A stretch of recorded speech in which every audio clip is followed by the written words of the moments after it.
পরিযায়ী শ্রমিক form fill up এখন অনেক রাজ্য সরকার অনলাইনে চালু করেছে যাতে শ্রমিকরা সহজে নিবন্ধন করতে পারেন এবং সরকারি সুবিধা যেমন রেশন, যাতায়াত সুবিধা, আর্থিক সহায়তা, স্বাস্থ্য সুবিধা ইত্যাদি পান।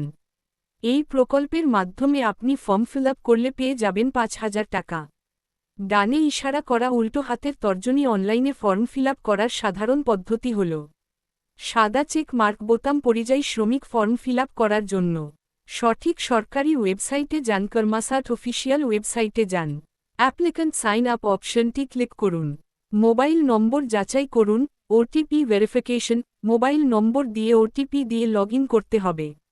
ব্যক্তিগত তথ্য পূরণ করুন, নাম, বাবার নাম, স্বামীর নাম, জন্ম তারিখ, বয়স, ঠিকানা স্থায়ী ও বর্তমান, Aadhaar number, voter ID, ration card number. কাজ সম্পর্কিত তথ্য দিন, কোন রাজ্য থেকে এসেছেন, কোন রাজ্যে কাজ করছেন, কাজের ধরন, শ্রমিক, নির্মাণকর্মী, কৃষি শ্রমিক ইত্যাদি। ব্যাংক অ্যাকাউন্টের তথ্য দিন, অ্যাকাউন্ট নম্বর, আইএফএসসি কোড। ছবি ও ডকুমেন্ট আপলোড করুন, Aadhaar card, voter card scan copy, passport size ছবি। ফর্ম সাবমিট করুন, সাবমিট করার পর একটি রেজিস্ট্রেশন নম্বর সনদপত্র পাবেন। এটি ডাউনলোড করে সংরক্ষণ করুন। সরাসরি সাইটে গিয়ে ফর্ম ফিল আপ করতে পারবেন।